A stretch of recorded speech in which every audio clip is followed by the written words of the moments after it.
Pronto. Pronto. Amém. Baruch Hashem. Como vocês sabem, vamos começar hoje o terceiro shiur sobre Trindade. Será que a Trindade é bíblica? É a pergunta. Será que é bíblica? Então, antes de nós começarmos o estudo, apesar de ser um estudo que tem a ver com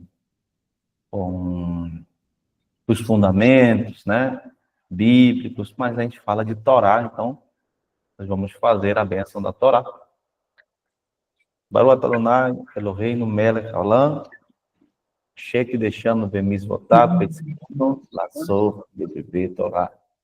Dito tu Adonai, nosso Deus, Rei do Universo, que nos santificou com os seus mandamentos e nos ordenou a estudar as palavras da Torá. Amém? Amém. Estejam agradáveis em nossa boca e na boca de todo o povo de Israel, que possamos aprender a Torá com intenções puras. Amém? Isso seja a realidade para nós. Amém. Amém. Eu já falei 4 capítulos para vocês. Né? Nos capítulos anteriores, analisamos o texto que o Eterno fala de si mesmo, né, na forma plural, mas também esse é o capítulo anterior. Nos primeiros capítulos, ou o primeiro capítulo, a gente falou sobre a palavra errad. Lembra? A palavra errad. E que nós vimos o seu significado, que mostra a unidade. Vimos sobre a palavra Elohim e também estudamos sobre a palavra Adonai, a expressão Adonai, certo?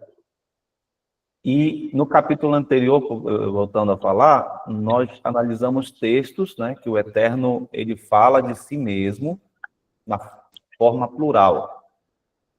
E vimos que, se nós formos fiéis à língua hebraica, lendo o texto bíblico, né, como estamos fazendo, dentro do contexto, onde a Escritura explica, né, é mais fácil chegar a uma conclusão de que, nos textos onde o Eterno fala no plural, ele está se dirigindo ao seu conselho celestial. Não foi isso que nós lemos? Em vez de estar falando de uma pluralidade de pessoas. Certo?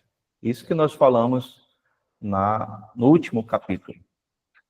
E hoje nós vamos falar sobre o princípio dos agentes. A gente vai começar a aprofundar mais. Hoje a gente vai pegar um pouquinho mais do conceito do que é o Eterno, né? E não que na palavra Echad, Elohim, Adonai, não fosse ou não nos ajudasse a compreender um pouco mais de quem é o Eterno, mas são a parte principal e básica, ou como dizem, a parte fundamental para se entender sobre o Eterno, que o Eterno ele é um. Tá? E o Eterno tem atributos, não só um atributo, ele tem muitos atributos que lhe são falados. Certo?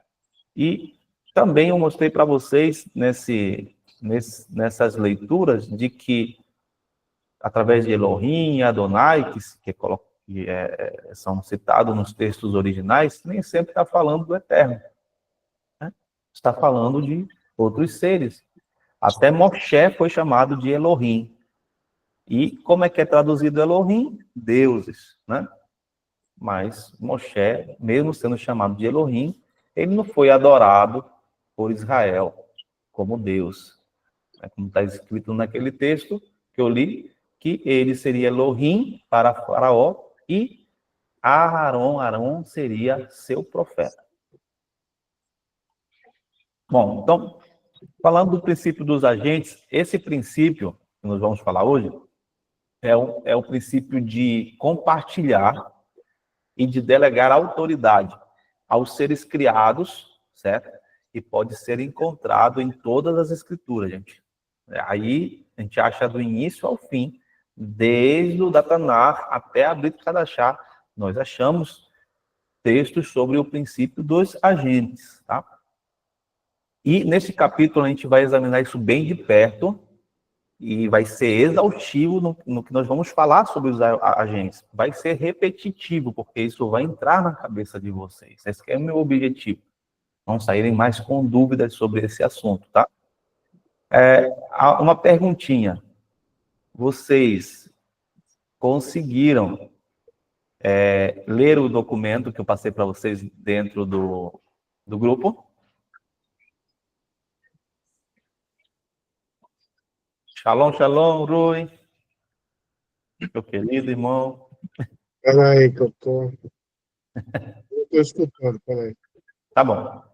Mas olha só, eu passei para vocês o documento dentro do grupo sobre, já no escrito, documento escrito no material sobre a Trindade. Lá, leia esse texto, vai te ajudar bastante a compreender mais daquilo que eu tenho te falado, porque nós aprendemos ouvindo, vendo, certo? E ler também vai te ajudar a inculcar mais.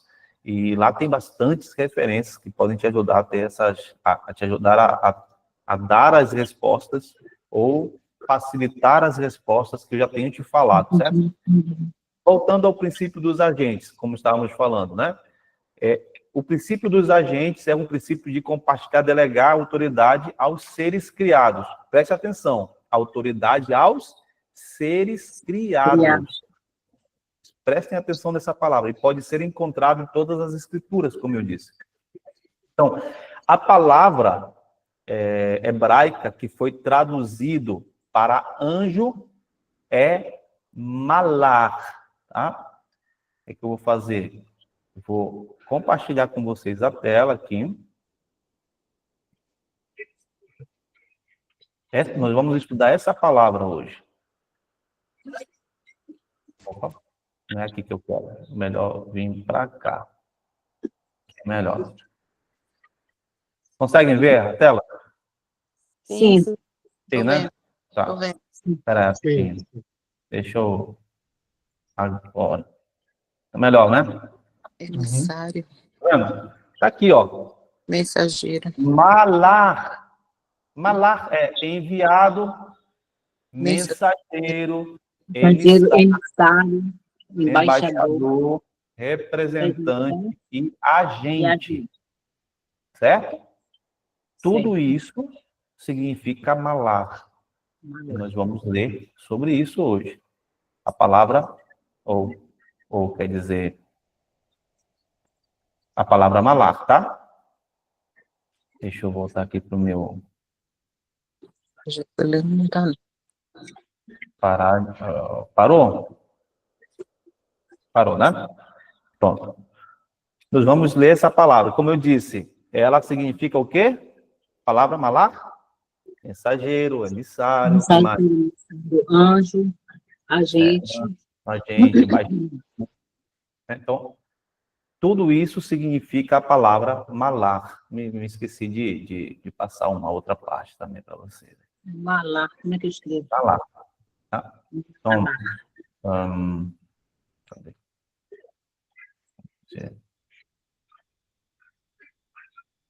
Malar. Tá. Olha só. Malar. Estão vendo minha tela? Malar. TH no final. Deixa eu... Olha só. Então, olha esse texto de Bereshit 2:2. Aqui está escrito o quê? Está falando Vayachal Elohim. Espera aí rapidinho. agora. Consegue ver o pontinho, né? Elohim, bem aqui fala Bayon, agora Hasvi, e essa palavra aqui, tá vendo a vermelhinha? Marquei tanto aqui em cima, quanto marquei aqui embaixo. Vocês estão vendo? Sim. Certo. Sim. Então, essa palavra aqui, ó, tanto aqui em cima, quanto aqui embaixo, é Melarto. Como é o nome da palavra de anjo, que eu disse? Anjo, agente. Como é o nome? Malá.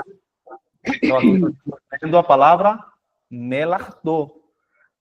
Certo? O que é Melarto? E a palavra Malá está escrita aqui, ó, tem o significado de enviado e tem a mesma raiz de Melachá, que significa o quê? Trabalho, labor, serviço, repetir, e trabalho criativo. Não só trabalho comum, mas trabalho criativo. Ok? Ok. Pronto. Voltando aqui pro Chiuro. Pronto. Saiu a tela, saiu. Esse é o objetivo, sair mesmo. Vocês querem continuar vendo? Querem que eu volte? Também. Tá? Então, nós vimos aí vemos essa palavra melachem, certo? Ou melachá. Melachem está lá, melachá significa trabalho, sabor, labor, serviço, trabalho criativo. Portanto, a palavra malar, ela está relacionada ao fato de que de exercer uma função. E, em português, o que é que nós pensamos logo? Malar anjos, um anjo alado. Não é assim que nós pensamos? Anjo. A gente vê logo um personagem com asas. Não é assim que nós pensamos? Sim. Mas a palavra hebraica malachim, que a gente está falando no plural, agentes, anjos, certo? Não tem a ver apenas com seres celestiais, mas também implica, ou pode implicar, a seres humanos, tá? E a palavra indica uma função e não uma criatura específica. Opa, agora vai começar a mudar o assunto, porque a palavra malach, ou anjo, aparece pela primeira vez em Gênesis 16. Em quais versículos? Do 7 ao 14. Eu vou ler para vocês, tá? O que está escrito lá? E o anjo do Senhor a achou junto a uma fonte de água no deserto, junto à fonte que está no caminho de Sur. E lhe disse, Agar, serva de Sarai, de onde vens e para onde vais? E ela disse, fujo da presença de minha senhora Sarai. Então o anjo do Senhor lhe disse, volta para tua senhora e submete a ela. E disse mais o anjo do Senhor, multiplicarei de tal maneira a tua descendência, que não será contada por numerosa. E o anjo do Senhor lhe disse, eis que conceberás e darás à luz um filho, e lhe porás o nome de Ismael, porque o Senhor ouviu a sua aflição, e ele será selvagem como um jumento montês, e a sua mão será como de todo homem, e a mão de todo homem contra ele, e habitará ao oriente de todos os seus irmãos. E Agar chamou o nome do Senhor que lhe falava, tu és o Deus que vê, porque dizia, viverei ainda depois de o ter visto. Por isso, aquele poço foi chamado de Beer Lahai, eis que está entre Cádiz e Beer. Então, quando nós lemos esse texto, aqui fala de Malá, o mensageiro do Eterno, que encontra Agar no deserto. Não é assim que nós lemos? E nesse caso, trata-se de quê? De um ser celestial que o Eterno envia, tá? Para dar a mensagem a Agar. Está claro aí o texto, certo? Mas observe que o mensageiro ele está transmitindo a mensagem como se fosse o Eterno. Sim. Né? Porque lá ele usa duas formas de falar. Primeiro, ele fala na primeira pessoa. Multiplicarei assim a tua descendência, ele fala lá. Em seguida, ele fala em terceira pessoa. O Senhor ouviu. Quando ele fala na primeira pessoa, isso significa que o anjo que Agar está vendo é o próprio Eterno? É uma pergunta. Né? Não. Não, significa que ele é uma voz que transmite o que o Eterno está dizendo. Não é verdade? Então Agar diz que foi o Eterno que falou com ela e ela pode ver aquele que a vê. E isso significa que foi o Eterno que revelou diretamente, sem um mediador, sem enviar um representante? Também não. Significa que o enviado fala no lugar do remetente e o representa, certo? Eu preciso só... E pronto. Desativar aqui o som. Pronto, melhorou. Voltando. Se partimos do princípio, tá? De como a gente trabalha, podemos entender o quê? Pelo contexto, que foi o Eterno que estava se revelando por meio de seu emissário. Olha essa palavra, emissário, tá? Assim, o emissário se torna representante do Eterno. E o emissário diz que o Eterno diz. Tá? Quer ele fale na primeira ou na terceira pessoa, como o eu ou ele, certo? Isso é a interpretação que eu estou falando aqui. Tem uma interpretação de Rashi, que falei ia falar Paraxá, nas aulas passadas, né? Rashi, se a gente voltar aos capítulos anteriores, eu coloquei nos textos que eu escrevi para vocês, um comentário de Rashi, tá? Que ele fala que o Eterno se revelou a Abraão, né? E está lá em Gênesis 12:1. E lá está escrito que o Eterno falou com Abraão, ordenando-lhe que deixasse a sua terra e sua parentela, né? Porém, mais tarde, no mesmo capítulo, está escrito, de acordo com o hebraico, que o Eterno se mostrou a ele quando estava em Siquém. Então, quiser marcar, Gênesis 12:7, está lá o que eu estou te dizendo. Então, será que Abraão realmente podia ver o Eterno? Não. A resposta é não. Temos que entender o texto no sentido de que foi um mensageiro, certo?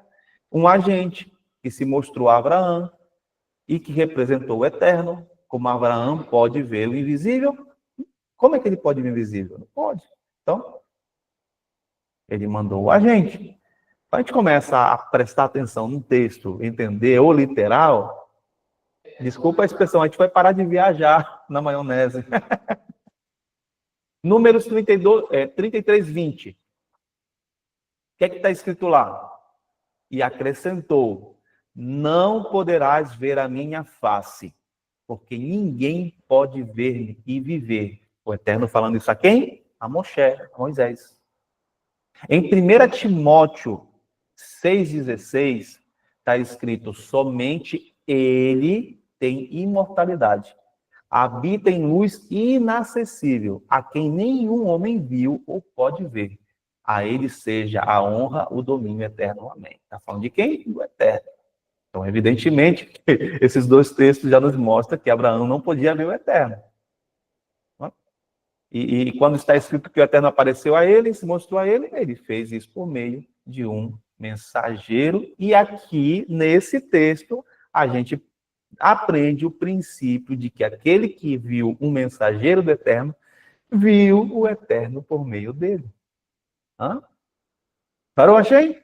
Então, o próximo texto que a gente pode ver, Gênesis 17:1. E lá fala de como o Eterno aparece a Abraão. 17:1. O que está escrito lá? Quando Abraão tinha 99 anos, apareceu-lhe o Senhor, ou seja, Adonai, ou nas letras grandes, né? O tetragramaton, Yud, Rei, Bat, Rei. Ele disse: eu sou Elohim, ou eu sou El Shaddai, na verdade, o Deus Todo-Poderoso. Anda diante de mim e ser perfeito. Mais adiante, no versículo 22, está escrito assim: e acabando de falar com ele, subiu Deus, deixando Abraão. Hã? Aí, obviamente, né, que o Eterno se manifestou a Abraão, de tal forma que se podia dizer que ele ascendeu sobre ele, certo? Mas como o texto diz literalmente, Abraão deve ter visto alguém à sua frente, tá? Ele deve ter visto alguém à sua frente que poderia ascender, tá? Por quê? Ele não viu o Eterno. Voltando, era um agente que podia falar e agir no lugar do Eterno. E, consequentemente, o mensageiro faz e diz, tá? Faz e diz o que é atribuído e é atribuído àquele que o enviou. De modo que praticamente nenhuma diferença pode ser vista entre o remetente e o seu agente. Portanto, aquele que conheceu o agente, por meio dele, viu e ouviu o remetente.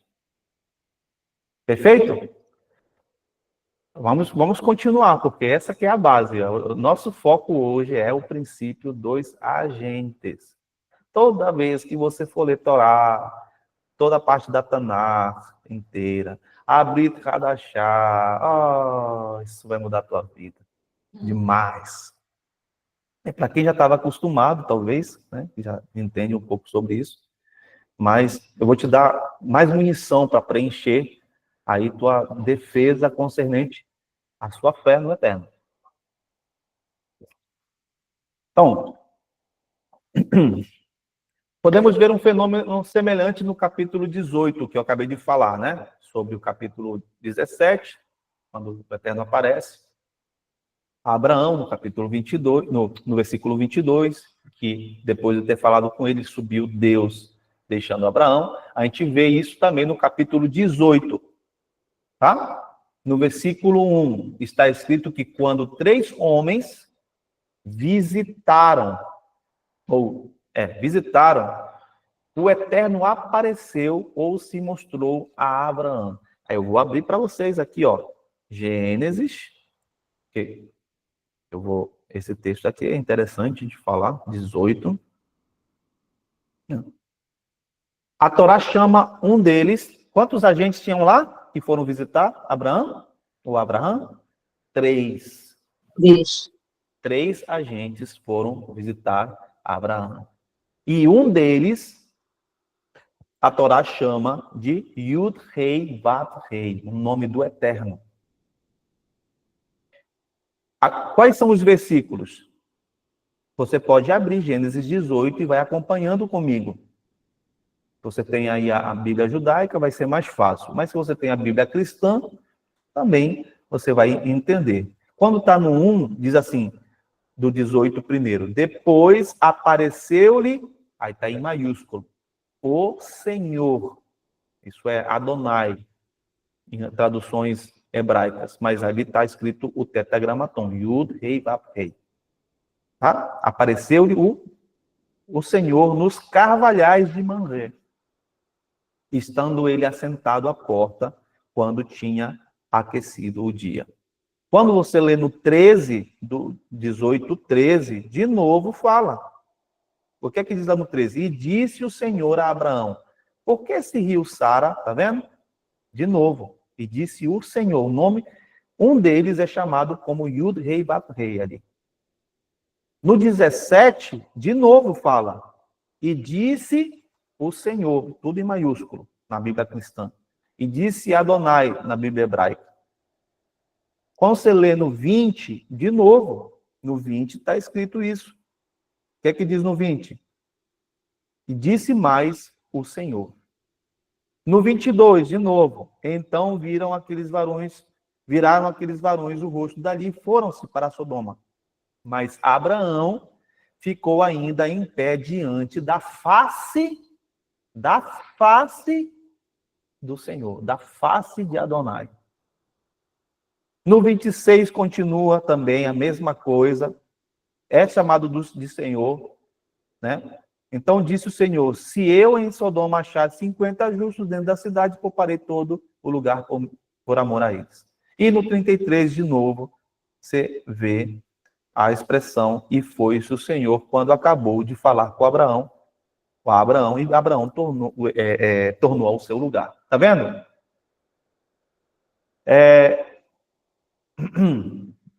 Aqui está escrito que Abraão ainda estava diante do Eterno. E o Eterno, e que ele se aproximou, né, está claramente nos mostrando uma revelação corporal do Eterno. Abraão podia ver o invisível? Não.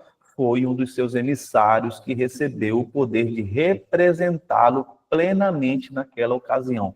E se o Eterno dá seu nome a um dos seus agentes, isso significa que ele delegou sua autoridade total para agir e falar em seu lugar.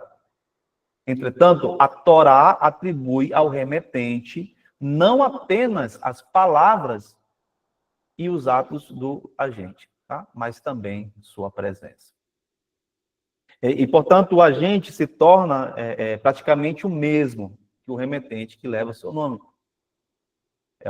Em Êxodo 23, do versículo 20 ao 22, está escrito assim: eis que eu enviarei um anjo adiante de ti para te guardar no caminho e te conduzir ao lugar que tenho preparado. Sejam sábios diante dele e obedeçam a sua voz, não se rebelem contra ele, pois ele não perdoará sua rebelião, porque o meu nome está nele. Mas se vocês realmente obedecerem à voz dele e fizerem tudo que eu disser, então serei inimigo dos seus inimigos e adversário dos seus emissários. E nós vemos aqui que o anjo enviado pode levar o nome do Eterno, né, e falar tudo o que ele diz. E esse agente que tinha o nome do Eterno, Yud-Hei Vav-Hei, e quem visitou a Abraão, juntamente com os outros dois, porque são 3 lá, tá? São chamados de malachim em hebraico, ou seja, mensageiros, que aí, no caso, são anjos, tá? E no capítulo 19,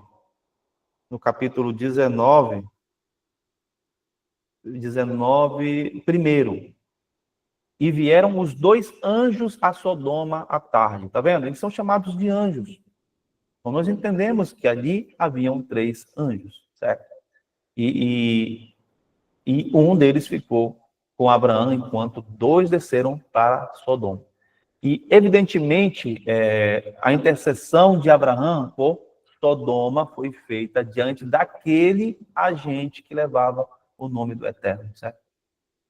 Nós vemos isso no versículo 33. E o Senhor se retirou logo que acabou de falar com Abraão, e Abraão voltou para o seu lugar. Certo? E aqui não está escrito que o Eterno subiu, como nós lemos no capítulo 17, versículo 22. Mas que ele foi embora. E para onde ele foi? Desceu para Sodoma. E o que ele havia dito antes que faria de acordo com os versículos 20 e versículo 20 ao versículo 22. E ele disse, né, o Senhor disse assim: é grande o clamor de Sodoma e Gomorra, e gravíssimo o seu pecado. Descerei agora e verei se fizeram conforme o seu clamor em tudo que veio a mim. E se não, eu o saberei. Partiram, pois, aqueles homens dali e foram para Sodoma, estando Abraão ainda em pé diante de Adonai, do Senhor. Então, o Eterno, né, estava a caminho de Sodoma, mas ficou um pouco para conversar com Abraão. E esse agente era chamado com o nome do Eterno. E quem era ele? Quem seria ele, né? E de acordo com não é o que nós vamos estudar hoje, porque a gente já vai entrar na parte da angiologia, né? Mas, de acordo com o texto original, recuperado ali, que eu falo recuperado, de acordo à luz da palavra, do original, no 19 ao 18, diz que no dia seguinte Ló chama os anjos pelo nome. Tá? 19 e 18. Se puder abrir aí com 19, 18, que diz assim: mas Ló lhes disse, não, por favor. Está escrito o quê na versão portuguesa de vocês? Como é que está escrito? Não, meu senhor, eu te rogo. Não, meu 19, senhor. 18. Não, meu senhor. Eu te rogo. Tá. Existe alguma versão que está escrito meus senhores de vocês? Tem alguma versão? Tô bem. Existe?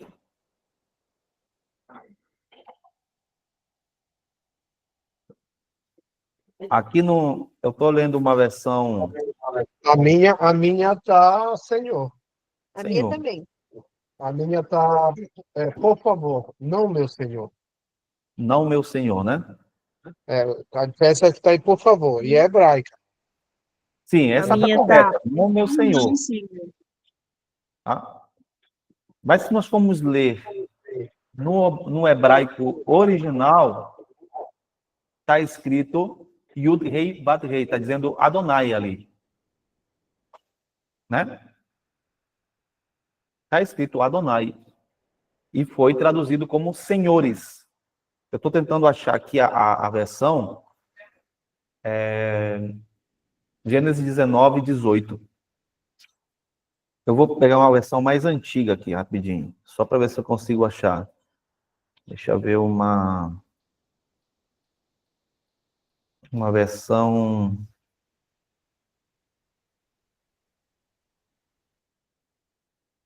Respondeu que Ló assim, não, Senhor meu. Uhum.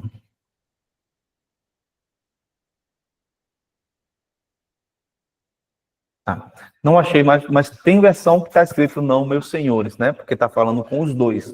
E a versão, o correto seria não meus senhores, ou meu senhor como Adonai. Eis que o vosso servo achou graça aos olhos, aos vossos olhos, e vós engrandecestes a vossa misericórdia que me mostraste, salvando minha vida, mas não posso fugir para o monte, para que não me sobrevenha a desgraça e eu morra. E eis que a cidade, além de pequena, está bem perto, para onde posso fugir. Peço-te que me deixes fugir para lá, para que eu salve a minha vida. Né? Vocês sabem o texto, tá? Então, a gente percebe aqui, né, que apenas um dos anjos responde a Ló. Onde é que aqui no último versículo fala assim: eis que lhe concedo também este pedido, que você não destrua a cidade de que falou. Aí fala: apressa-te, foge para lá, porque nada poderei fazer enquanto tu não chegares. Por isso, o nome dado à cidade foi Zoar. Então, ele fala com eles, mas, porém, só um responde para Ló. Então, disso se tira uma conclusão que poderia ser o mesmo agente que havia ficado com Abraão por um tempo no dia anterior, tá? E antes de descer para para Sodoma em hebraico. O versículo 24 continua a narrar: então o Senhor fez chover do céu enxofre e fogo sobre Sodoma e Gomorra, da parte do Senhor, né? Yud-Rei Bat-Rei. Nesse texto, parece que esse homem, a quem a Torá chama de Yud-Rei Bat-Rei, ou Eterno, é quem está na terra e é quem faz com que o enxofre e o fogo venham do céu. Tá? Essa pessoa está representando o Eterno, é quem faz posso dizer ali, o fenômeno, tá?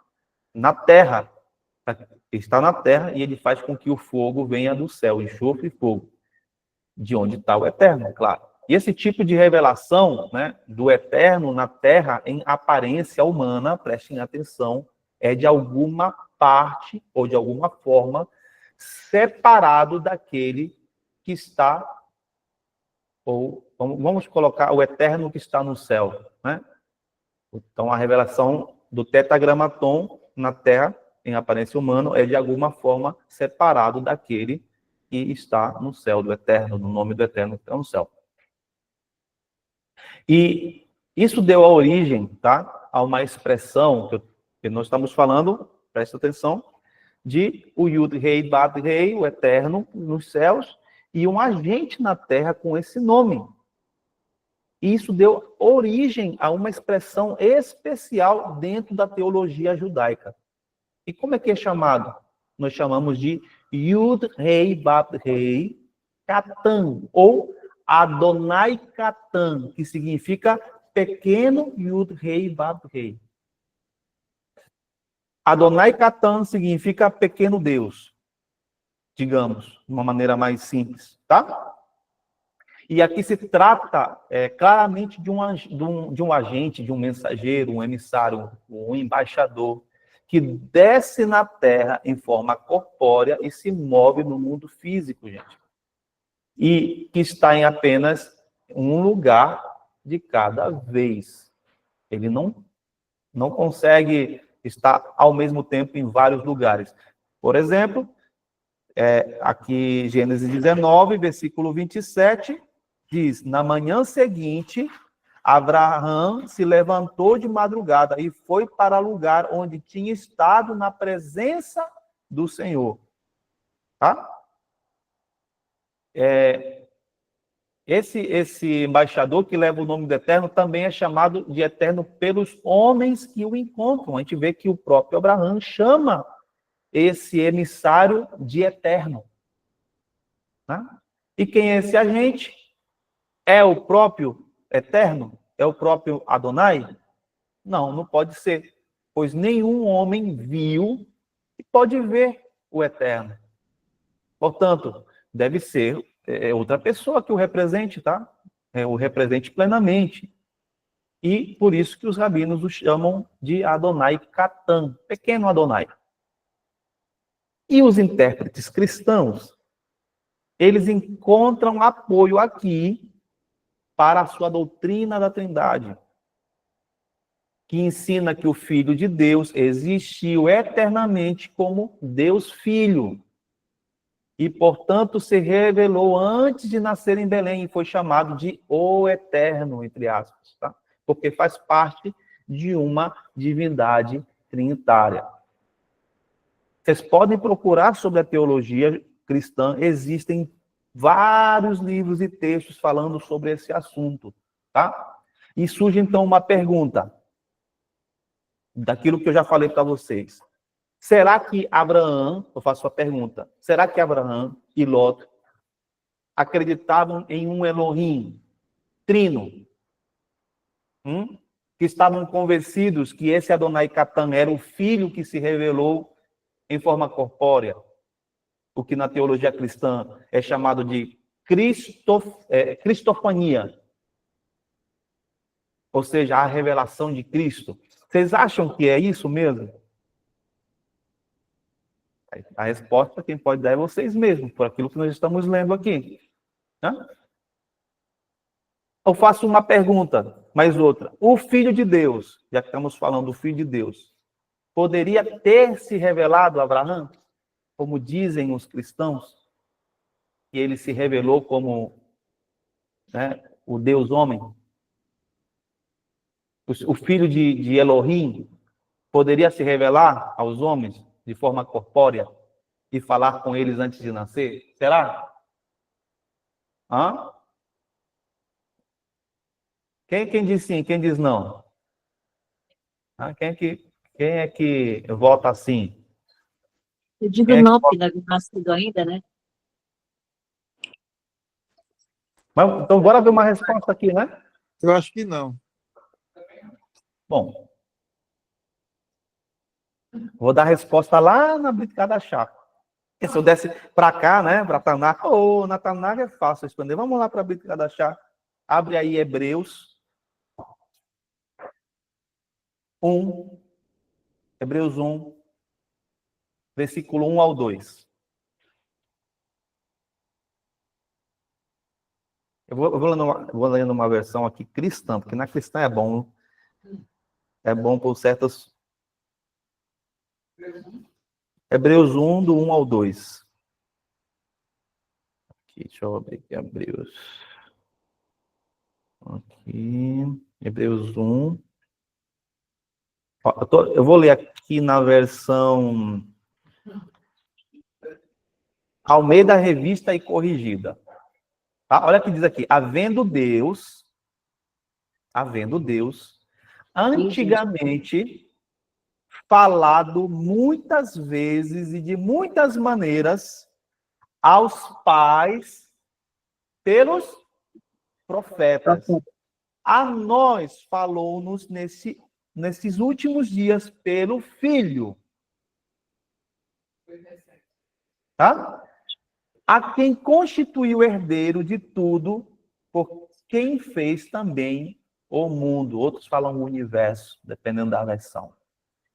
Então, observa o texto, tá?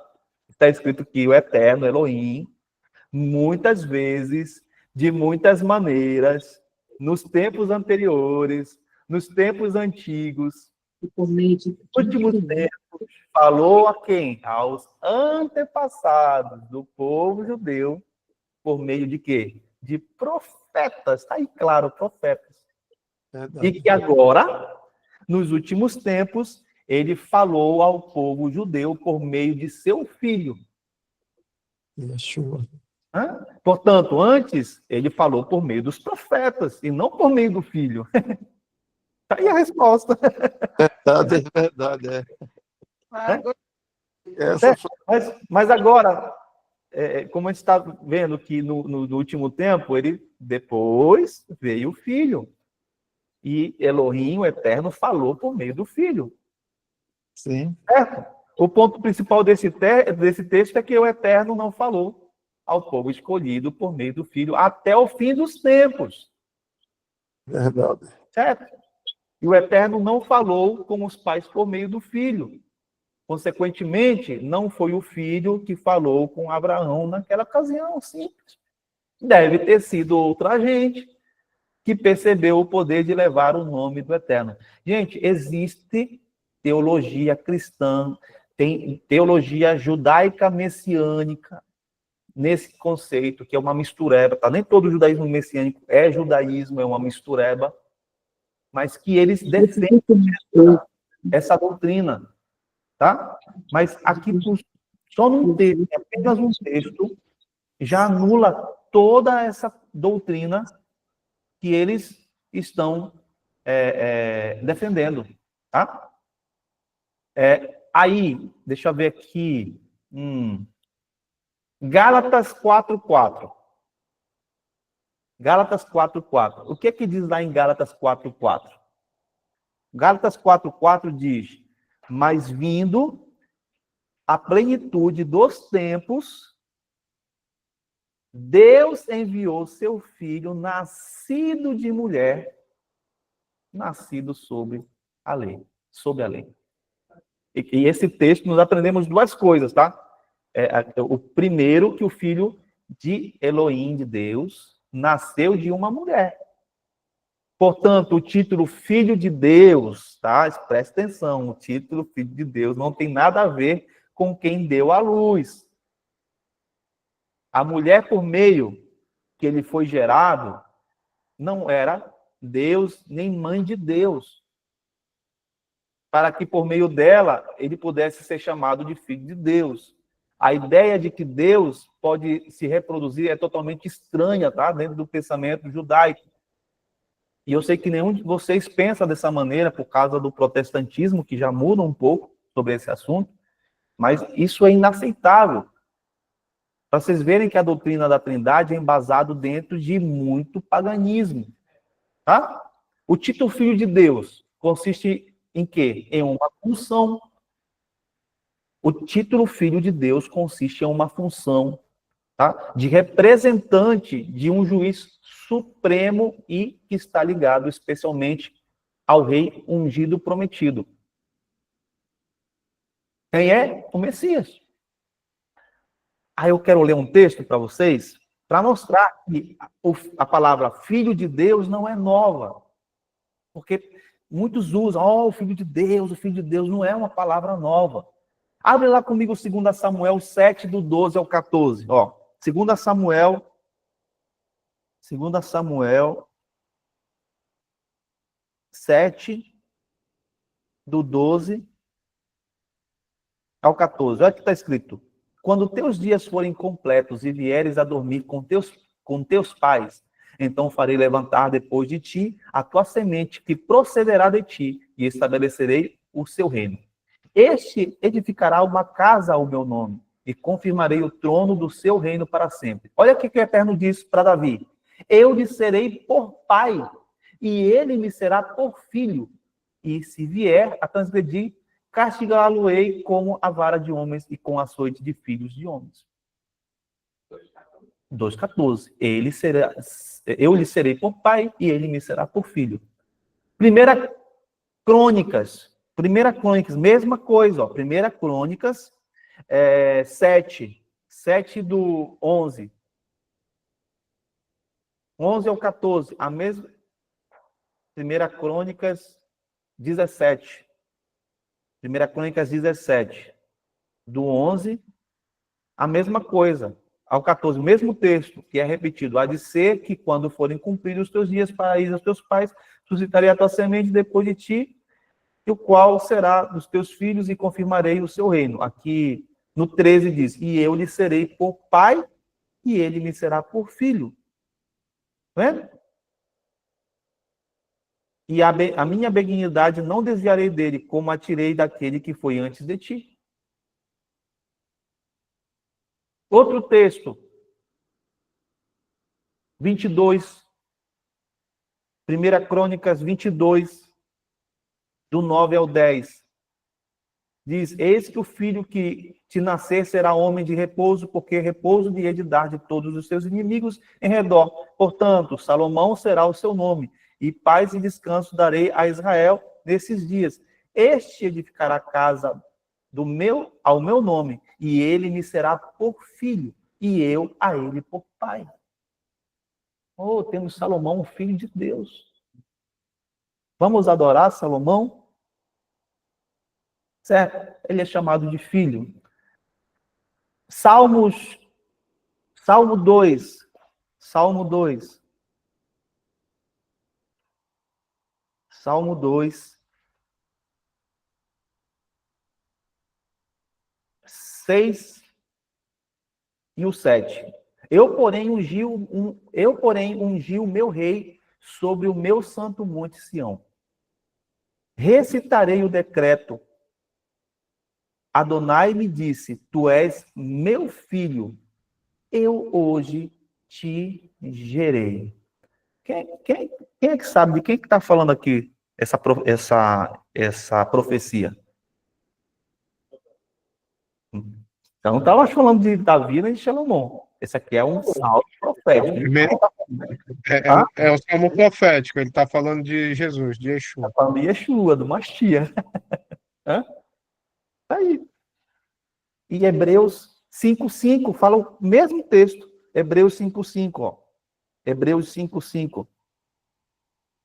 Hebreus 5:5 diz, assim também o Mashiach, o Cristo, como está na versão cristã, não se glorificou a si mesmo para se fazer sumo sacerdote, mas glorificou aquele que lhe disse, tu és meu filho, hoje te gerei.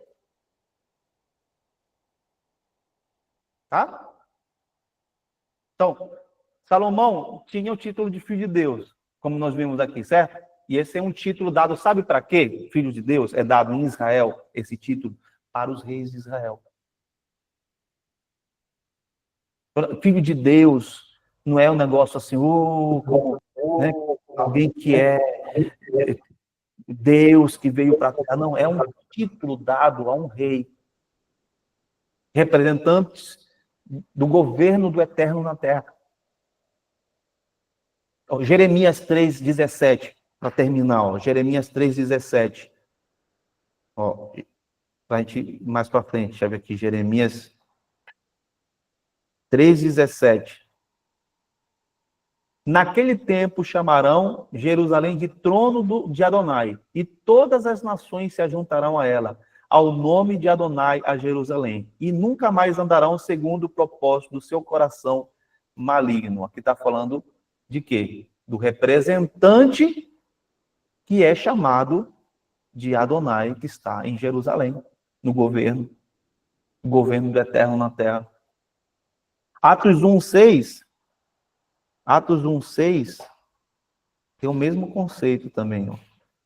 Atos 1:6 diz: aqueles, pois, que se haviam reunido, perguntaram-lhe, dizendo: Senhor, restaurarás tu neste tempo o reino a Israel?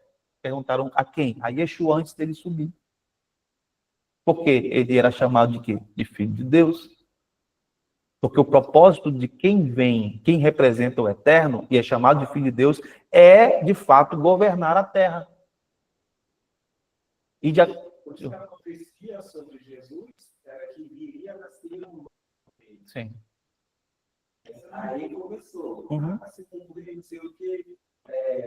Ele ficou vendo um cavalo branco, bem cheio de ouro, onde a gente vai começar? Onde que vai começar? E se aquilo não, mas era realmente ali o título, né, filho de Deus, provando que era justamente para quem governasse todo Israel, que no caso, Jesus. Sim, isso mesmo. Lucas 1:32, que já que a gente está falando sobre Yeshua, diz: este será grande, o que tu estás dizendo, que eu abri aqui justamente para acompanhar teu raciocínio. Este será grande e será chamado Filho do Altíssimo, e o Senhor Deus lhe dará o trono de Davi, seu pai. Uma referência a Davi. E reinará eternamente na casa de Jacó, e o seu reino não terá fim. Por isso que ele é chamado Filho de Deus, certo? Então, a gente consegue entender aqui que esse texto nos ensina, Filho de Deus não tem a ver com essa função, né? É um título de realeza, certo? É uma essência. Quer dizer, não tem a ver, desculpa, com essência. Não tem a ver com essência, a palavra Filho de Deus. Não tem a ver com origem também, a palavra Filho de Deus. É um título de realeza, tem a ver com um serviço, tem a ver com um ministério, tem a ver com uma missão. Então, na escritura hebraica, filho é bem. Em aramaico é bara. Né? Então, não tem a ver só com a origem, certo? Tem a ver também com o quê? Com o discipulado, tem a ver com a representação. Então, a palavra bem da raiz baná. A raiz baná, bem, que significa edificar. E tem outra palavra que indica a mesma origem, que é yalad, que significa dar à luz. A palavra yeled, que também significa criança, que vem da mesma raiz. Então, Yeshua pode ser chamado de filho de Deus e não de menino Deus, como foi falado por séculos. E, portanto, essa expressão, né, deve ser entendida como quê? Como uma indicação de um ministério, não de uma evidência de sua origem, como as pessoas pensam. Tá? E com isso, não estamos dizendo que o Filho de Deus não veio do Eterno, não é isso que eu estou dizendo. O que eu estou dizendo é o quê? Que o próprio título Filho de Deus não tem este significado nas escrituras apostólicas. Não é esse significado que é pregado nos púlpitos das igrejas. Nunca foi, porque não é a base da raiz. É necessário ler o texto original. Então, nas escrituras, a gente pode ver várias ocasiões o título Filho de Deus é o mesmo que o título do Messias. Por exemplo, Mateus 15, lá, Mateus 16, versículo 16, Simão Pedro responde, Kefa diz, tu és o Cristo, ou o ungido, que é a forma grega de Messias, o Filho do Deus vivo. Tá vendo? Quando ele fala Messias, Cristo, ungido, está falando de quê? De um rei. O Filho do Deus vivo. Essa é a expressão. Mateus 26, 3, ele também fala da expressão Filho de Deus. Diz, mas Jesus ficou calado e o sumo sacerdote lhe disse, eu te conjuro pelo Deus vivo que nos diga se tu és o Messias. o Filho de Deus. Ou seja, o sacerdote não estava dizendo assim, por acaso tu és Deus? Fez o Filho de Deus como Deus? Como é que um sacerdote vai perguntar para um judeu se ele era Deus? Não faz sentido, gente. Né? A gente pode ver a mesma coisa no relato correspondente em Lucas 22, 66 ao 70, que diz assim, e sendo já dia, reuniu-se o conselho dos anciões do povo, tanto os chefes dos sacerdotes como os escribas, e conduziram Jesus perante o conselho, dizendo, se tu és o Messias, dize-nos. E ele, porém, lhes disse, se eu vos dizer, vocês não crerão.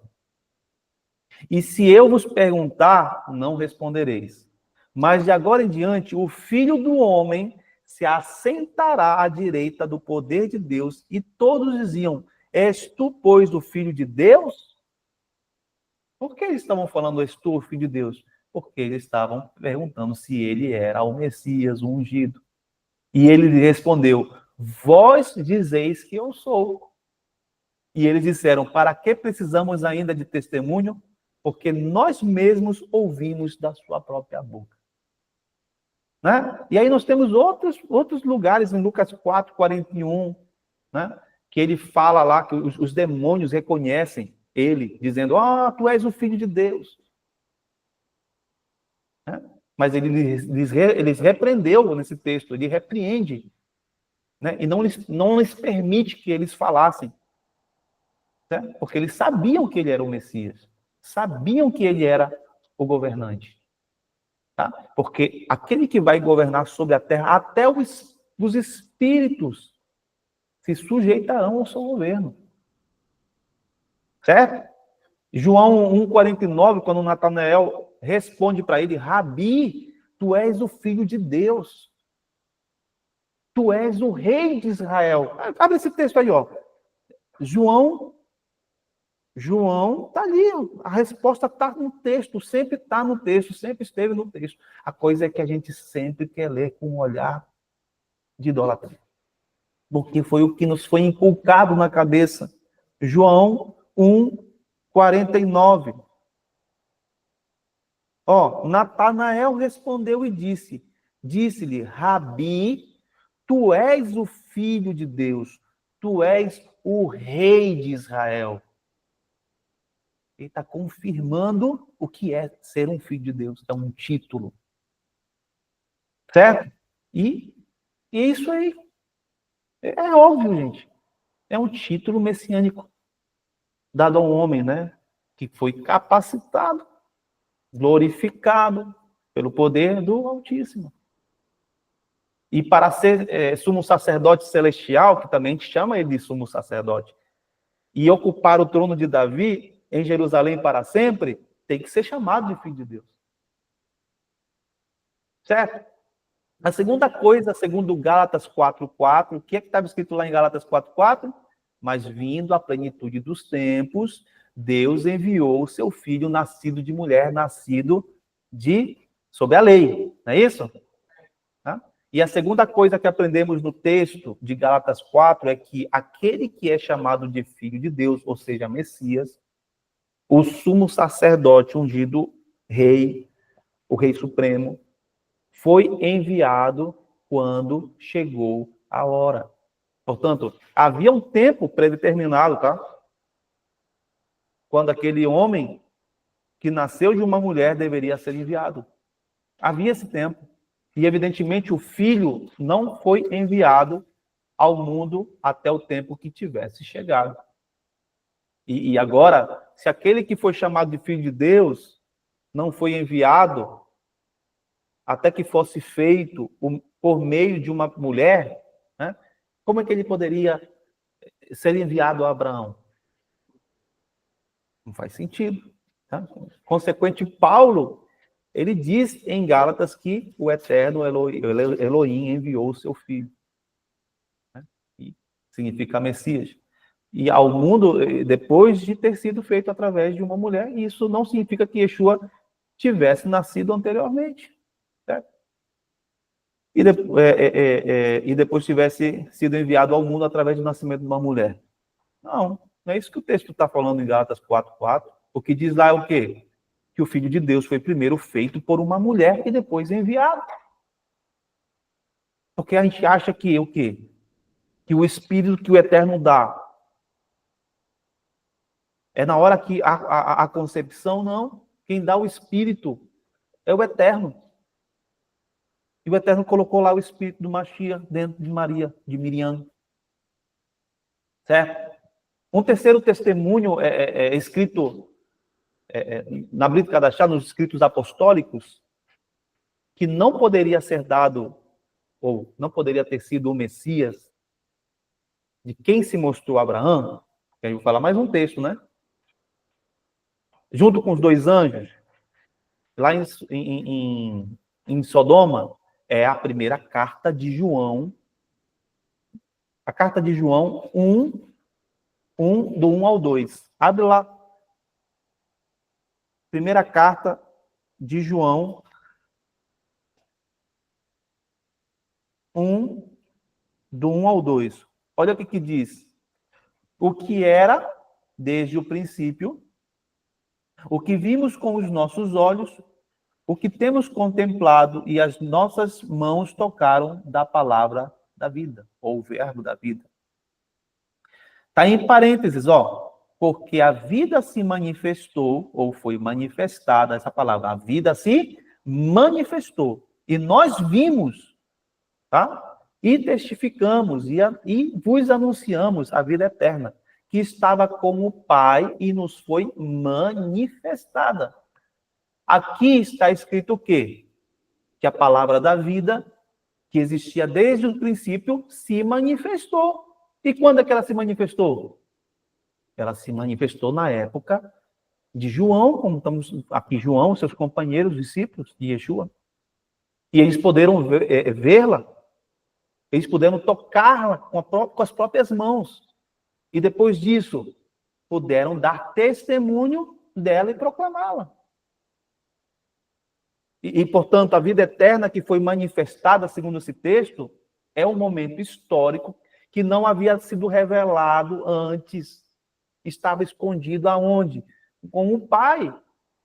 Efésios 3:9. Ó, Efésios 3:9 diz isso, ó. Efésios 3:9 diz: e demonstrar a todos qual seja a dispensação do mistério que desde os séculos esteve oculto em Deus, que tudo criou. Nunca o Mashiach foi revelado. Então, começando a desmoronar essa teologia aí, né? Tá ficando capenga. Nunca poderia ter sido manifestada. 1 Pedro.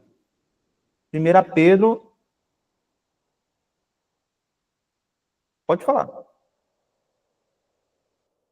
É interessante aqui porque, por exemplo, na minha versão, né, ele fala assim, o Efésios 3:9. Revelado toda qualquer dispensação deste mistério que desde os séculos passados foi mantido oculto de Deus, que tudo criou. Na outra versão da Bel, Sim. volta aí, na versão da Bel, que é a Almeida, ele já diz assim, que tudo criou por meio de Jesus Cristo. Muda. Já Ali muda. tem uma manipulaçãozinha. Você já tem um direcionamento já diferente, né? E nas versões anteriores de 1848 também está tudo criou. Sim. Não há essa visão Jesus Cristo que está na dela, né? Sim, isso mesmo. Infelizmente, tá? Isso foi por séculos traduzido dessa maneira. Que não tinha informação, e hoje a informação ela se espalhou. Então, há mais correções. 1 Pedro, eu estava dizendo, capítulo 1, versículo 20, diz: o qual, na verdade, em outro tempo, foi conhecido ainda antes da fundação do mundo, mas manifestado nesses últimos tempos por amor de vós. É só ler os textos. Ou seja, O verbo ainda não havia se tornado carne. Pronto. Mas tem que dar a forçadinha, entende? Então, como é que o filho poderia ter se revelado a Abraão, como a gente estava falando, né? E como é que ele poderia ter vindo ao mundo? E mais tarde, no momento que fosse feito carne? Não faz sentido. Porque os textos que nós acabamos de ler nos dizem que ele não apareceu em nenhuma época da história da humanidade, de Israel. Foi revelado na época de Pedro, na época de Yohanan, na época dos discípulos. Tá? Até aí, ok? Vamos entrar na última parte, que hoje a gente vai ficar só nos agentes, tá? Só no agente. Mas o agente, outro ponto é que o agente não fala por si mesmo, mas apenas o que o emissor deseja transmitir. Então, e o agente que foi enviado a Abraão, juntamente com os outros dois, ele usa a mesma linguagem do anjo, como vimos anteriormente lá com Agar, aqui, tá? Que nós vamos ler em Gênesis 18, do 17 ao 19. Ele usa tanto a primeira quanto a terceira pessoa. Então, diz assim: então aqueles homens se levantaram dali e olharam para Sodoma, e Abraão foi com eles para os despedir. E o Senhor disse: ocultarei a Abraão o que estou para fazer, pois Abraão certamente se tornará uma grande e poderosa nação, e nele serão abençoadas todas as nações da terra, pois eu o escolhi para que ordene a seus filhos e a sua família, depois dele, que guardem o caminho do Senhor, que pratiquem a justiça e o juízo, para que o Senhor cumpra em Abraão tudo que falou ao seu respeito. Então, o que a gente observa aqui? Que o Adonai Catan, lembre da expressão Adonai Catan, o pequeno, o agente que é a representação direta do Eterno na Terra. Ele fala com quem? Com ele mesmo. Tá? Ele fala com ele mesmo. Moré, posso fazer Oi. uma pergunta? Pode. Por que aqui está um ponto de interrogação? Visto que Abraão certamente virá a ser uma grande e poderosa nação, e nele serão benditas todas as nações da terra, isso é um ponto de interrogação, isso não é uma confirmação. Isso. Esse é um ponto de interrogação, porque ele está se indagando. Ah, tá. O próprio Eterno, na representação do mensageiro, ele está se indagando, ou seja, eu não posso fazer algo na terra, eu já dei essa bênção na mão de Abraão. É isso que ele vai se tornar uma pessoa poderosa na terra, e que todos vão ser abençoados na terra, ou seja, é porque precisa tornar um texto. Ele diz: ocultarei a Abraão o que estou para fazer? Essa é a pergunta. Entende? Aham, entendi. A pergunta não é que nele serão abençoadas todas as nações da terra. A pergunta começa: o Senhor disse 2 pontos. Aí vem a pergunta: ocultarei a Abraão o que estou para fazer? Aí começa a pergunta. Por isso que termina com um ponto de interrogação, mas não que ele tinha dúvida de que em Abraão seriam, né, abençoadas todas as nações. De uma parte só, entendi agora. Tá bem? Obrigada. Voltando, né? A gente observa aqui o quê? Que o agente, né, o Adonai Catan, ele fala com ele mesmo quando Abraão está acompanhado desses 3 homens e que estão descendo para Sodoma. E aí ele fala, né, eu sou incapaz de esconder isso de Abraão. Né? Eu não posso esconder o que eu estou pretendendo fazer. Né? Não posso esconder isso se o Eterno o escolheu. Vocês estão entendendo o que eu estou falando para vocês? Que não foi o Eterno em si que fez isso, que é o representante do Eterno. Vocês estão compreendendo melhor? Não foi o Eterno dizendo para o anjo, vai lá e fala para Abraão. Você está compreendendo?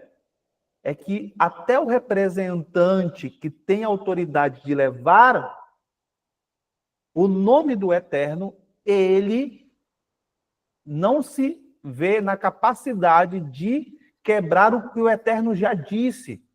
E se o Eterno disse que em Abraão seriam benditas todas as famílias da terra, ele mesmo disse, eu estou indo lá cumprir a ordem que o Eterno me disse para fazer, porém eu não tenho como ocultar, vou ter que ir lá falar com ele. Eu estou num terreno que o Eterno deu para esse homem abençoado.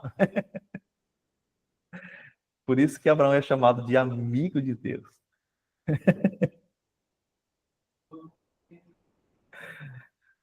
Eu queria ser só o amigo de Deus, eu queria ser só se eu pudesse ser só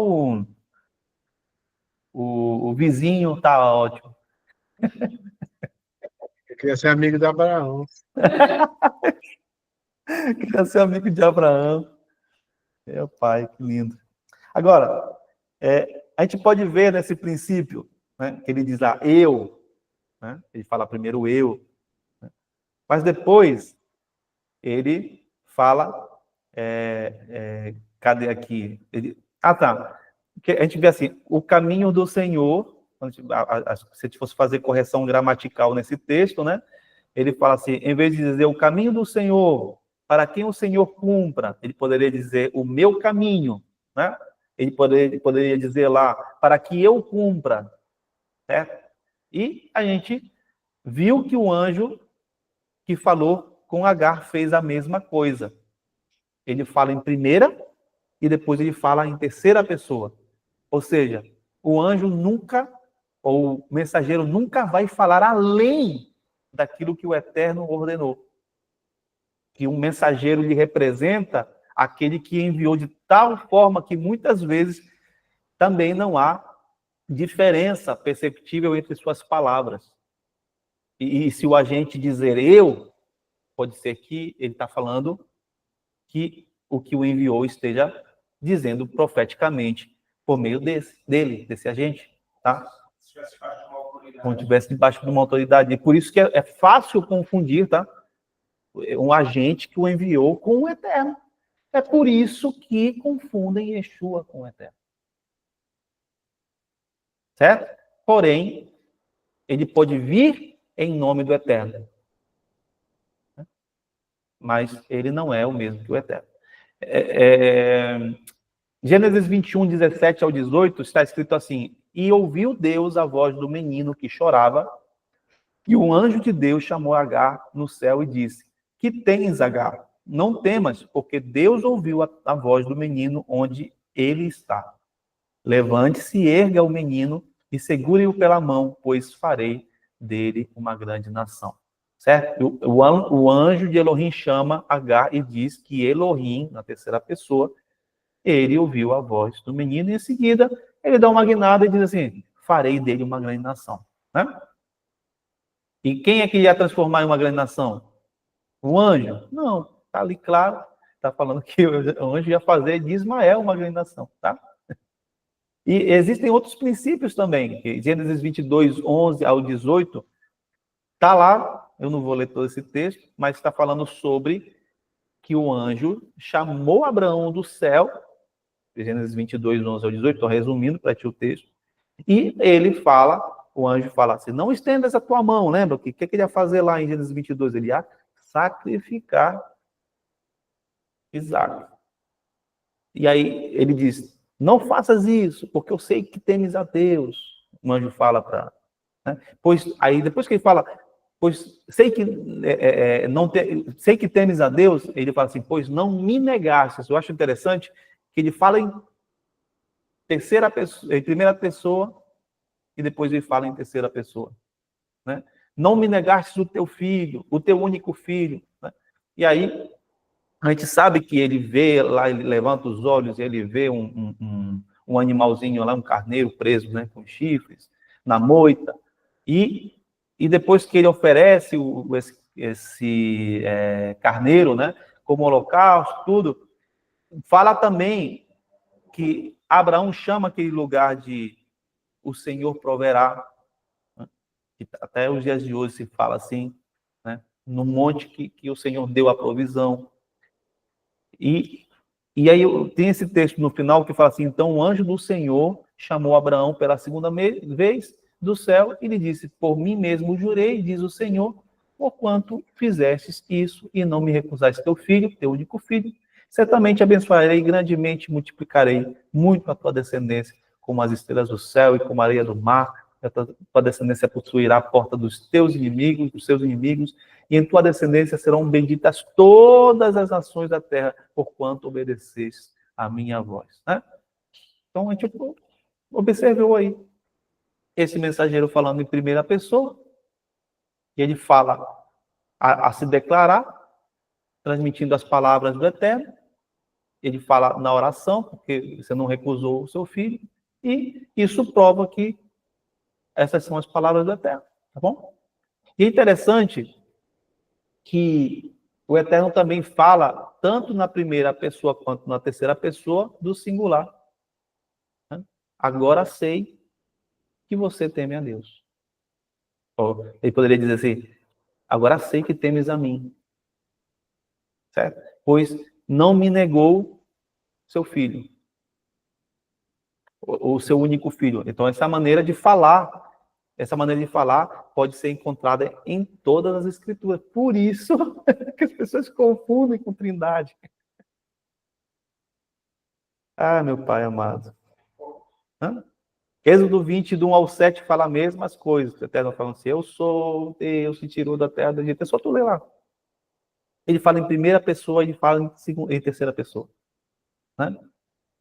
Eu vou deixar outros textos para vocês, falando da mesma coisa. Mas esse texto aqui que diz, em Êxodo 23, 25, que é mais curtinho, ele fala a mesma coisa, mas servireis ao Senhor, vosso Deus, e Ele abençoará o vosso pão e a vossa água, e eu tirarei as enfermidades no meio de vós. Mesma coisa, falando em primeira e terceira pessoa. Certo? Então, praticamente todo Deuteronômio, em todo Deuteronômio que nós estamos estudando agora, vocês sabem que Deuteronômio, Moshe é quem fala o povo, não é assim? Só que, no entanto, às vezes, se você prestar atenção no texto, às vezes é difícil a gente saber quem é que está falando. Se é Moshe ou se é o Eterno. Porque Moshe fala como um agente. Deuteronômio, gente, leiam Deuteronômio, é como se Yeshua estivesse falando. Eu não sei, eu gosto de ler Deuteronômio. Porque eu gosto de ler Deuteronômio, parece que eu estou vendo o próprio Yeshua falando ali. Shabbat agora eu tenho uma palavra para você incrível. Né? Maravilhosa. E pode ter certeza que Yeshua está lá no meio dessa palavra. Né? Então você percebe que ele fala como se o Eterno estivesse falando através dele, porque ele é o agente dele. E se a gente prestar atenção, o nível, o estado, o nível do espírito profético de Moshe é tão alto que é praticamente impossível distinguir entre as palavras dele e do Eterno. Por isso que as pessoas confundem Yeshua com o Eterno, gente.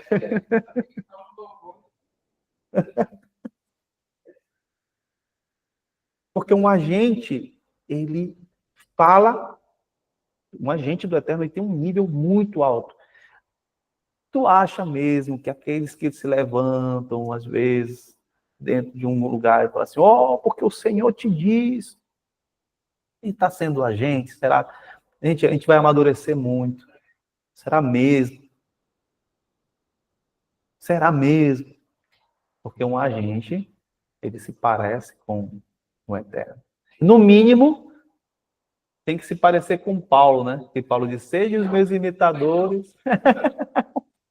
Porque de Yeshua é mais difícil. Né? Então, você vê isso. Deuteronômio, dá só um exemplo para você, Deuteronômio 11, 13 ao 17. Ele fala assim, se obedeceres cuidadosamente aos meus mandamentos, é Moshe que está falando ali, os meus mandamentos que te ordeno hoje, amando o eterno teu Deus. Então, olha só, ele fala, os meus mandamentos. Quem é que fala se obedeceres os meus mandamentos? Quem é que fala assim? Não, lá na Brit Kadashá. Yeshua. Nenhum outro discípulo fala os meus mandamentos. Yeshua fala os meus mandamentos. É como se o Eterno estivesse falando. Então, Moshe fala, se obedeceres cuidadosamente os meus mandamentos que eu te ordeno hoje, amando o Eterno teu Deus e servindo de todo o teu coração, de toda a tua alma, darei chuva à tua terra, teu tempo, você faz parte do Shema, a temporã, seróide, recolherás teu grão, teu mosto, teu azeite, a segunda parte do Shema. Também darei erva do teu campo, para o teu gado, comerás e te fartarás. Aí diz, guardai-vos, pois que o vosso coração não seja infiel, e vos desvieis e sirvais outros deuses e adoreis. Essa parte a gente fala bem baixinho, a gente não fala alto, porque a gente não quer que isso aconteça. E os adorareis, e a ira do Eterno se acenda sobre vós, e ele fecha os céus, então não haja chuva, e a terra não dê o seu produto, e depressa perecereis da boa terra que o Eterno vos dá. Aí ele fala em primeira pessoa, depois ele fala em terceira pessoa, né? E observa, se você prestar atenção, é Moshe que fala que vai enviar chuva. Ele fala assim, também darei erva. Moshe fala em primeira pessoa, dizendo, porque eu darei chuva, também darei erva no teu campo, para o teu gado. Tá vendo?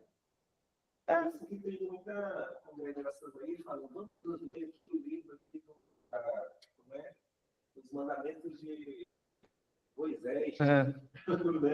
Por causa que Moisés estava tão parecido, Sim. Né, que faz essa confusão. Por essa má interpretação, Sim. aí muitos dizem, não, isso daqui não foi Deus, isso daqui é Moisés. E ele está dizendo, eu vou dar chuva, eu vou dar erva ao teu gado. Mas é Moshe falando ou o Eterno? Né? Se confunde. Não, porque será que é Moshe que vai dar a erva e vai dar a chuva? Não. Ele está falando como agente, certo? Em vez de falar como o Eterno. E Deuteronômio 29, 4 ao 7, a mesma coisa. Fala a mesma coisa, né? Mas até o dia de hoje o Senhor não vos deu coração para entender, nem olhos para ver, nem ouvidos para ouvir. Eu te guiei 40 anos no deserto. Agora é Moshe falando. As tuas vestes não se gastaram em ti, e a tua sandália não se gastou no teu pé. Não comerão pão, nem beberão vinho ou bebida forte, para que soubessem que eu sou o Senhor, seu Deus. Né? E quando vocês chegarem a este lugar, Sion, rei de Esbom e Og e o rei de Bação sairão ao nosso encontro para lutar, mas nós os derrotamos. Né?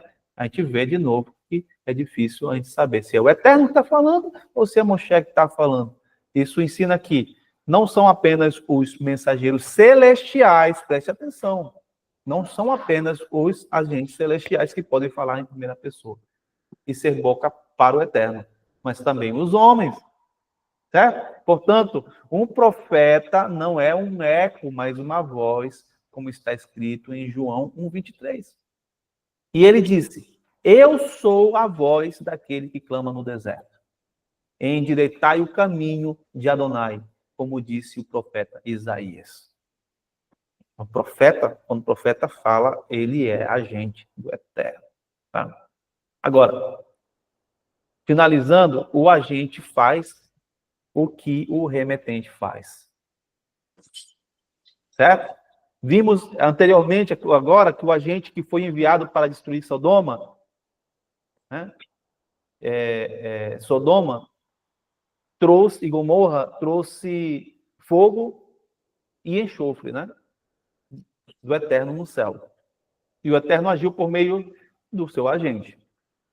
E, portanto, o que o agente fez, e o que o Eterno fez, o agente fez, né? E vice-versa. Né? Consequentemente, quando o agente ascende ao céu, o Eterno está ascendendo por meio dele. Como está escrito em Gênesis 35, 13. Então Deus subiu do seu lado, no lugar onde tinha falado com ele. Em Êxodo 4:31 diz: e o povo creu, e quando ouviram que o Senhor havia visitado os filhos de Israel e visto a sua aflição, prostraram-se e adoraram. O Eterno veio visitar os filhos de Israel lá no Egito. E como é que ele fez isso? Por meio dos seus agentes. E nesse caso, aqui nós podemos ver aqui, desse texto de Êxodo 4:31, ele fala dos agentes celestiais e dos agentes terrestres, que eles representaram o povo de Israel quando vieram visitar, né? E o povo para poder tirá-los eles de lá, né? E o que os agentes fizeram é atribuído àquele que os enviou. E havia 2 agentes, um celestial e um humano, que foram enviados para libertar o povo da escravidão. Em Isaías 63:9 diz assim: em todas as suas angústias, ele foi afligido e o anjo da sua presença os salvou, no seu amor e na sua compaixão. Ele os remiu, ele os levantou, ele os sustentou todos os dias da antiguidade. Quando a gente vai ler em Números 20:16, está escrito: mas quando clamamos ao Senhor, ele ouviu a nossa voz, enviou um anjo e nos tirou do Egito. A gente sabe que foi Moshe. Agora, esse que estamos em Cádiz, uma cidade na fronteira do seu território. Em Êxodo 3, do 1 ao 12, fala a mesma coisa. A gente pode ver aqui o encontro de Moshe e um agente celeste na sarça ardente. Nós conhecemos esse texto, que Moshe estava apacentando o rebanho e tal, lá com o seu sogro Jetro, em Midian. Então, um anjo do Eterno lhe apareceu em uma chama, né, no meio de uma sarça. E Moisés, ele foi lá e olhou a sarça, né, que ardia como fogo, mas a sarça não se consumia. Já lemos esse texto várias vezes, não é isso? Aí ele fala assim: eu vou dar uma chegada ali, né, para ver a maravilha que está acontecendo, dessa sarça que não queima. Aí ele veio, né? E o Eterno, vendo isso, diz assim: e vendo, pois, o Senhor que ele se aproximava para ver, Deus o chamou no meio da sarça. Mas quem é que estava lá no meio da sarça, segundo isso? E um anjo do Senhor lhe apareceu no meio de uma sarça. Aí aqui embaixo fala: e Deus o chamou do meio da sarça. E disse: Moisés, Moisés. E ele disse: eis-me aqui. E disse: não te chegues para cá, tira a sandália dos teus pés, porque o lugar que estás é terra santa. E ele disse: eu sou o Deus do teu pai, o Deus de Abraão, o Deus de Isaque, o Deus de Jacó. Então Moshe cobriu o seu rosto, porque tinha medo de olhar para Deus. Mas não era um anjo, né? E disse o Senhor: certamente tenho visto a aflição do meu povo, que está no Egito, e tenho ouvido o seu clamor. No Egito eu ouvi o seu clamor por causa dos seus exatores, pois estou ciente dos seus sofrimentos, e desci para livrá-los da mão dos egípcios e para tirá-los daquela terra, para uma terra boa e espaçosa. Agora, pois, vem, eu te enviarei a Faraó, para que tires do Egito o meu povo, os filhos de Israel. Moisés, porém, disse a Deus: quem sou eu para tirar, ou para ir a Faraó e tirar do Egito os filhos de Israel? E ele disse: certamente eu estarei com você, e o sinal para você de que fui eu quem o enviou será este: quando você tiver tirado o povo do Egito, você adorará a Deus neste monte. Então, aqui mostra de novo, né?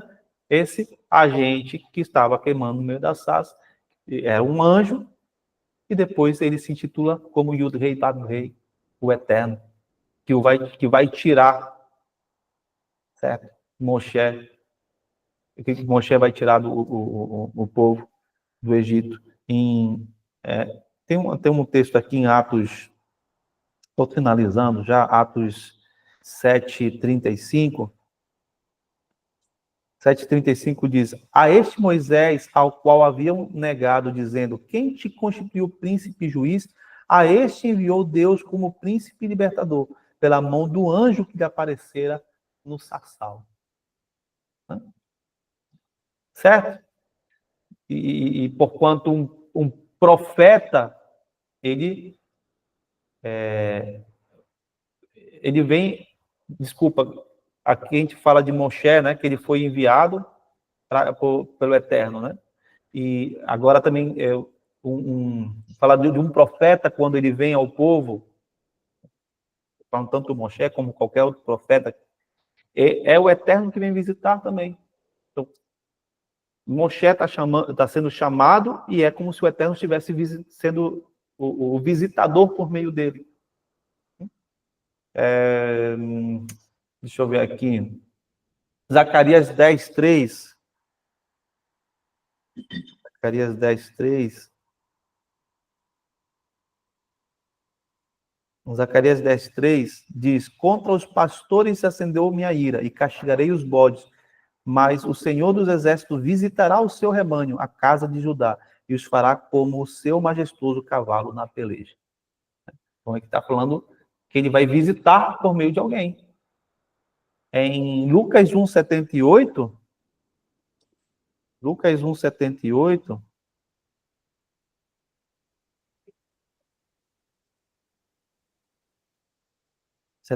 diz: pelas entranhas da misericórdia do nosso Deus, com que o Oriente do Alto nos visitou.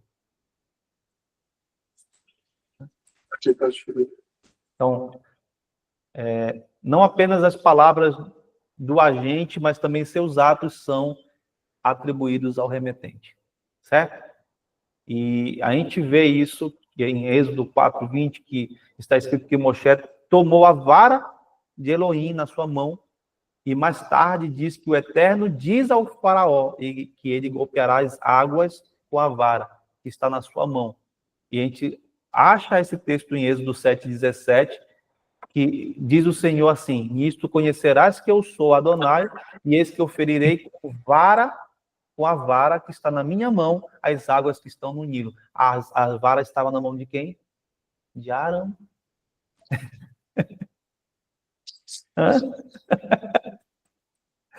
E Arão é chamado de Eterno. No versículo 19, diz assim: então disse o Senhor a Moshe, diz a Arão, toma a tua vara e estende tua mão sobre as águas. Então, tu vê que foi Arão que estendeu a mão. Mas aqui no 7:17, diz que o Senhor disse, eis que eu ferirei com a vara que está na minha mão. Gostou demais conectar esses textos.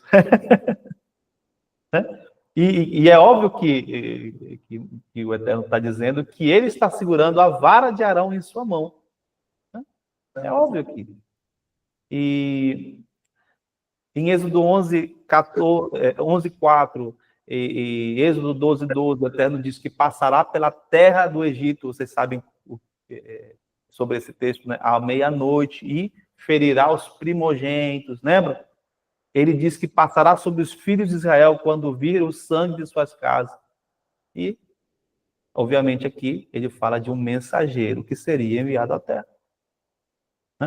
No 23 fala: porque o Senhor passará para ferir os egípcios, e quando vir o sangue no vergalhão da porta e das suas ombreiras, o Senhor passará por aquela porta e não permitirá que o anjo destruidor entre em vossas casas para vos ferir. Certo? Então, a gente entendeu aqui os princípios dos agentes. Vou deixar aqui mais vários textos, eu não sei quantos tem aqui, que vocês podem olhar quantas vezes queiram, quando o anjo do Eterno é novamente chamado pelo nome, e as ações do anjo são creditadas ao Eterno. Eu vou deixar aqui vários textos para vocês, que mostram que é o mesmo princípio dos agentes também, né?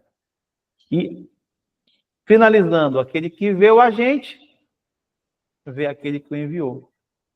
E se nós estudarmos todos os textos que falam dos princípios dos agentes, nós vamos ver que não apenas as palavras e as ações do agente são atribuídas ao remetente, mas até certo ponto a aparência ou a radiação do agente. E aquele que vê o agente vê até certo ponto aquele que o enviou. Quanto aos mensageiros celestiais, que são apenas criados à imagem do Eterno, mas também podemos ver, mas também podem ver constantemente a face do Eterno, né? Assim são preenchidos com a radiação, os anjos da sua glória, portanto, eles também são semelhantes ao Eterno, certo? E aquele que vê um anjo, vê muito do próprio Eterno nele, certo? E Gênesis 32, 24 ao 30, fala da luta de Jacó com um anjo, e quando termina esse texto no 30, ele fala assim: tenho visto a Deus face a face, e a minha vida foi preservada. E ele não estava face a face com o Eterno, né?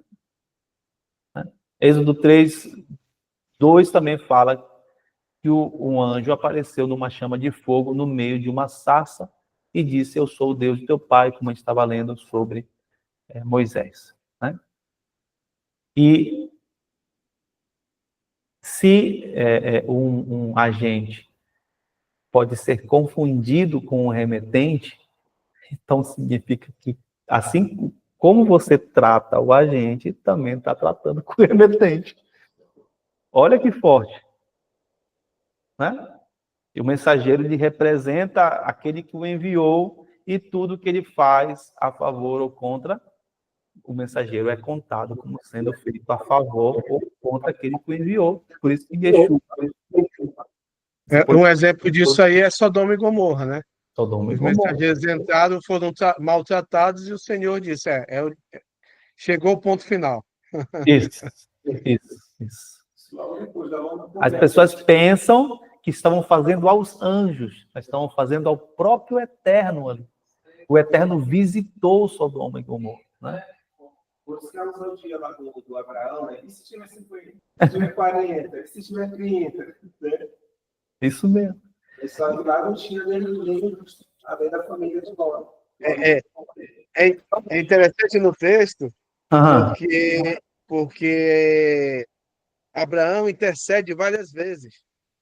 E mesmo assim o Eterno manda, como a gente diz assim, o último estágio, o Eterno mandou os anjos, para ver como irão me tratar, né? Vamos dizer assim. E aí foi o ponto final, ele viu que não tinha condições, não. Estava totalmente corrompido. Te lembrou o quê? Aquela parábola de Yeshua, quando ele envia o seu servo para os trabalhadores maus, para ele ir lá prestar contas ou pedir a vinha, né? E eles matam os trabalhadores e, no final, ele manda o filho dele, e aí os lavradores maus falam assim: vamos matar o filho do Senhor, porque aí ele não terá mais a quem dar a sua herança. É exatamente isso que fizeram com Yeshua. Precisa com Yeshua. Ô, meu pai. E por isso que também numa parte que fala em Êxodo, quando 17, quando o povo de Israel contende com Moisés, né? Eles contendem com Moisés, que eles estavam falando assim: dá-nos água para beber, né? Aí Moisés fala assim: porque vocês não contenderam comigo, né? Vocês é porque tentastes a quem? Ao Senhor. A gente compreende por que eles não entraram na terra, certo? E Mateus 10, finalizando aqui, eu quero finalizar com os textos de Yeshua, ele diz assim: quem vos recebe a vós, a mim recebe. A quem me recebe a mim, recebe aquele que me enviou. Quem recebe um profeta como profeta, receberá a recompensa do profeta. E quem recebe um justo como justo, receberá a recompensa do justo. A qualquer que, como discípulo, der a beber até mesmo um copo de água fria a um desses pequeninos, é verdade vos digo que não perderá o seu galardão. Ai, que lindo. Aí a gente tem um exemplo da viúva, né? Que o último trigo dela fez o pão para o profeta, né? Isso. E as bênçãos foram sobre a casa dela. Isso. Por isso que a gente tem que ter muito cuidado, né? Quem está como cabeça da comunidade, né? Receba ele bem, tenha certeza que você não vai perder o galardão dando um copo d'água. Pode deixar. Rapaz, isso aí teve duplo sentido, assim, viu? Você pode vir, viu? Eu vou receber bem. Receba-me bem. É, Mas voltando ao nosso mestre, que ele é muito, muito, muito maior, né? Para mim, só de estar com ele está perfeito. O resto é lucro para mim, né? Só de falar uma coisa que eu achei bem interessante, todo o texto, né? Sim. Em Hebreus, na Bíblia judaica, eu achei muito interessante, É. porque a Bíblia judaica, ela diz assim em Hebreus, eu achei maravilhoso o texto. Que que diz? Judeus messiânicos. É um grupo, Hebreus, na verdade, é um grupo de judeus messiânicos, né? Sim. É assim que está relatado. Então, já te dá, já muda a visão, né? Sim, De muito, já muda. É muito boa essa tradução, muito boa. Em Lucas, aqui, um grupo de judeus messiânicos. em Lucas 10:16 diz: quem ouve a mim, quem vos ouve, a mim me ouve. E quem vos rejeita, a mim rejeita. Olha, ele está falando dos discípulos. Ele diz: a quem me rejeita? Diz assim, perdão. Quem vos ouve, está falando para os discípulos. Quem vos ouve, a mim me ouve. Quem vos rejeita, a mim me rejeita. A quem me rejeita, rejeita aquele que me enviou. Então, por isso, não querais todos ser mestres. Isso, de fato, também cai uma grande cobrança sobre nós, como mestres. Muito maior mesmo. Mas tenha certeza que eu estou com um Senhor sobre a minha vida para fazer isso que eu estou fazendo aqui. Né? Então, eu estou representando Yeshua. Eu não estou representando o Eterno diretamente, porque já tem Yeshua. Tá ótimo. Tá ótimo com Yeshua. Deixa ele representando o Eterno. Em João 12, 44, 45, está escrito: Yeshua clamou e disse: quem crê em mim, crê não em mim, mas naquele que me enviou. E quem me vê a mim, vê aquele que me enviou. Agora a gente entende o princípio do agente. A gente vai aprofundar mais, tá? Então, concluindo, a gente viu nesse capítulo o quê? Esse princípio de que o enviado do Eterno leva o nome do Eterno. E ele fala as palavras do Eterno e age como se fosse o Eterno. E se parece com o Eterno. E como nós vimos os agentes celestiais, os terrestres também, para realizar os planos do Eterno na Terra. Certo? E por isso que é difícil entender. De saber a diferença, né? Yeshua disse, João 14, 6-7, eu sou o caminho, a verdade e a vida, ninguém vem ao Pai senão por mim. Se vocês não me conhecem, não me conhecessem, conheceriam também o meu Pai. Desde agora vocês o conhecem e o têm visto. Amém? Bom, finaliza aqui a nossa Amém. pequena aula. Vou parar aqui a gravação. Ô, Ashley, vai deixar